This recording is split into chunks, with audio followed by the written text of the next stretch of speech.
One of the oldest debates in history is brains versus bronze. A question that not many seem to have the answer to.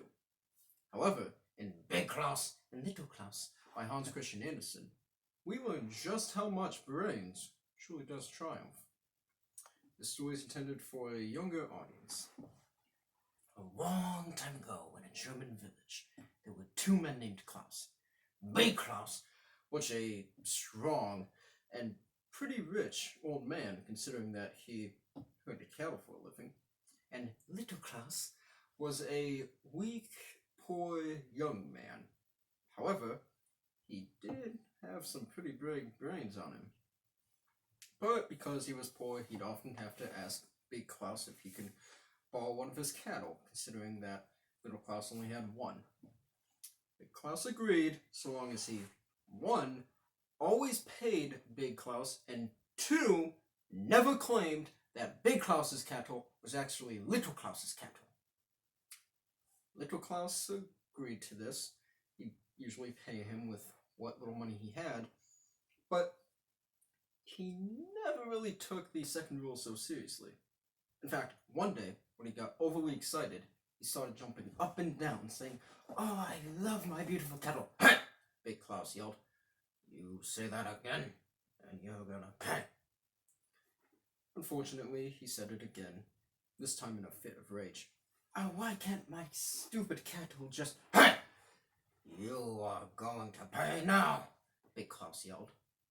He ran to his house, grabbed the first axe he saw, ran to Little Klaus's personal cattle, looked at Little Klaus and said, "This is what happens when you try to take my property." Big Klaus brought up the axe and then swung it down, decapitating Little Klaus's cattle. Little Klaus ran away.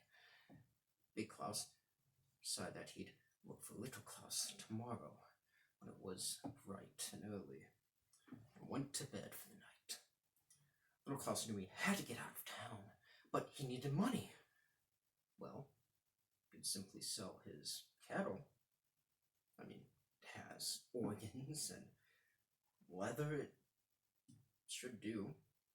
So, he skinned the cattle, took out all the organs, and put every part of its body inside a big burlap sack, swung it over his shoulders, and then walked into town. It soon started to rain, but Little Klaus found an inn, and it was right next to a barn. Not bad. He knocked on the door, and it slowly opened. He peered inside and saw a lady, an old lady. "What do you want?" the old lady yelled. I'm sorry," Little Klaus replied. I just wanted some shelter for the night." "There's no room. Leave." She slammed the door. With nowhere else to go, Little Klaus decided to sleep in the barn. He climbed up the ladder and settled in for the night.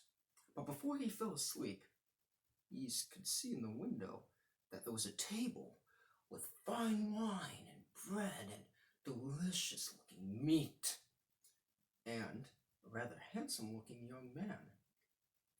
Next morning, an old man climbed up the ladder, saw Little Klaus, and asked, "Excuse me there." What?" Little Klaus awoke, startled. "I couldn't help but notice that you were sleeping in my barn. Do you care to explain?" I'm sorry. It's just the lady in there, she wouldn't let me in." "Well, that's ridiculous. You come on down, we'll make you something nice to eat." They go into the man's house, and Little Klaus knew immediately what was going on. So he decided to have a little bit of payback. The old man sat down at the table with Little Klaus, saw his burlap sack, and asked, "What's in there?" "Well, you see," Little Klaus replied, "there's a magical wizard, and it can grant me any wish I want. For example, I believe the devil himself is hiding in that crate." Little Klaus was pretty confident that he had noticed the lady's nervous look when he mentioned that crate. The man walked up to the crate, slowly opened it, and jumped back in terror. The man from the night before was in there, but he thought it was the devil.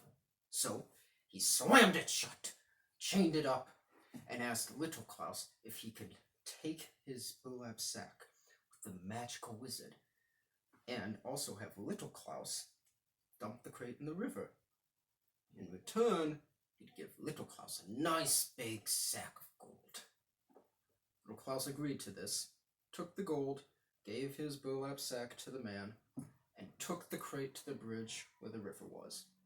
He was about to drop it in, but then he can hear the man from the inside asking him, praying for him to spare his wife, and he'd give him a nice big sack of gold if he did. Little Klaus agreed, let the man out, he walked to his house, and the man gave him a nice big sack of gold, bigger than the sack of gold he'd gotten from the old man. Little Klaus, overnight, went from being the poorest man to the richest. It was incredible. But he decided that he still wanted to leave, so he can get away from Big Klaus. He bought a cart, he bought some cattle, he bought some food, and was about to make his way out of the village when he came across Big Klaus, axe in hand, with blood running in his eyes, or bloodlust. However, Big Klaus took a step back, noticing how much he had attained all within one night. How did you do this? Big Klaus asked. Little Klaus knew that this was his golden opportunity to finally get rid of Big Klaus. Well, you see, Little Klaus said, there's gold at the bottom of the lake. I was able to collect enough to afford all this, but there was so much more. Now, I could stay down there for a while, but I had to tie some cinder blocks to my feet. So perhaps you should do the same. That is, if you want some gold.